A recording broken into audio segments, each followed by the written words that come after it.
આપ જોઈ રહ્યા છો સનાતન ન્યૂઝ નેટવર્ક. જૂનાગઢ જમીન માર્ગે ફૂટ પેટ્રોલિંગ, દરિયાઈ માર્ગે બોટ પેટ્રોલિંગ અને હવાઈ માર્ગે પેરાગ્લાઇડિંગ એમ ત્રિસ્તરીય દરિયાઈ સુરક્ષા મજબૂત કરવા કોસ્ટલ એક્સરસાઇઝમાં કુલ 426 જૂનાગઢ પોલીસે ભાગ લીધો. જૂનાગઢ રેન્જના નાયબ પોલીસ મહાનિરીક્ષક શ્રી નિલેશ જાડડિયા સાહેબની સૂચના તથા જૂનાગઢ પોલીસ અધિક્ષક શ્રી હર્ષદ મહેતા સાહેબની સૂચના અને માર્ગદર્શન મુજબ જૂનાગઢ જિલ્લો 40 કિલોમીટર જેટલો વિશાળ દરિયો ધરાવે છે. આ દરિયામાર્ગે કોઈ ગેરકાયદેસર પ્રવૃત્તિ અને ઘૂસણખોરી અટકાવવા તેમજ દરિયાઈ સુરક્ષા વધુ મજબૂત બનાવવા સૂચના કરેલ, જે અન્વયે જૂનાગઢ જિલ્લા પોલીસ દ્વારા આજ રોજ મોકડ્રીલનું આયોજન કરવામાં આવેલ હતું. જે મોકડ્રીલમાં જૂનાગઢ કોસ્ટલ પોલીસ સ્ટેશનના અધિકારીશ્રીઓ, કર્મચારીઓ તથા એસ.ઓ. જી શાખા તથા બી.ડી.એસ. શાખા, વાયરલેસ શાખા, એમ.ટી. શાખા, ક્યુ.આર.ટી.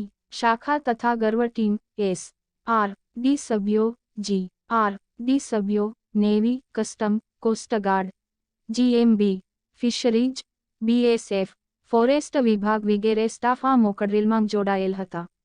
તેમજ આ મોકડ્રીલમાં કુલ 426 જેટલા અધિકારીશ્રીઓ તથા કર્મચારીઓ જોડાયેલ હતા. આ મોકડ્રીલ દરમિયાન દર 4 કિલોમીટર ઉપર એક વાયરલેસ કોમ્યુનિકેશન સેટ ઊભા કરવામાં આવેલ હતા.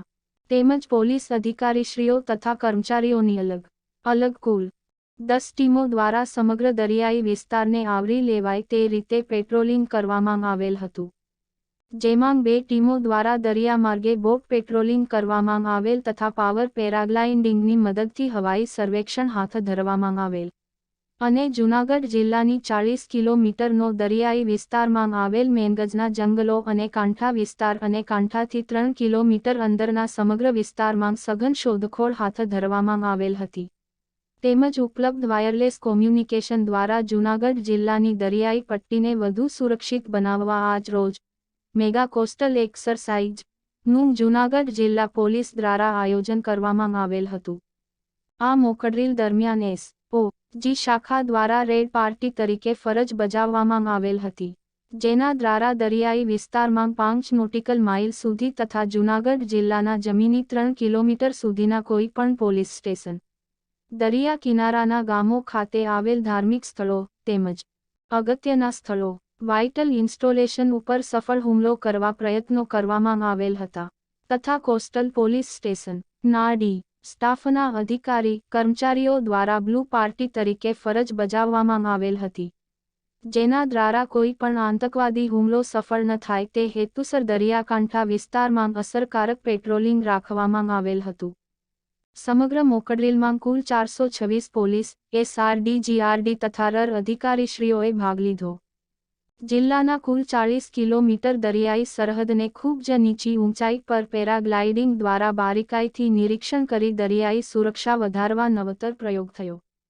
વધુમાં મોકડ્રીલ દરમિયાન કોસ્ટલ પોલીસ સ્ટેશન દ્વારા માછીમારો, આગેવાનોને સૂચના આપવામાં આવેલ કે વર્તમાન પરિસ્થિતિને અનુલક્ષીને સુરક્ષા, તકેદારી રાખવા તથા દરિયાઈ વિસ્તારમાં આવેલ લેન્ડિંગ પોઈન્ટ તેમજ દરિયામાં માછીમારી દરમિયાન ગેરકાયદેસર હિલચાલ પ્રવૃત્તિ ઉપર વોચ રાખવા ગેરકાયદેસર પ્રવૃત્તિ જણાવે સુરક્ષા એજન્સીને જાણ કરવા સમજ કરવામાં આવેલ તથા એલર્ટ રહી તકેદારી રાખવા સૂચના કરવામાં આવેલ તથા અજાણી બોટ તથા શંકાસ્પદ ઇસમો જણાવે તુરંત નજીકના પોલીસ સ્ટેશન તથા એસ.ઓ.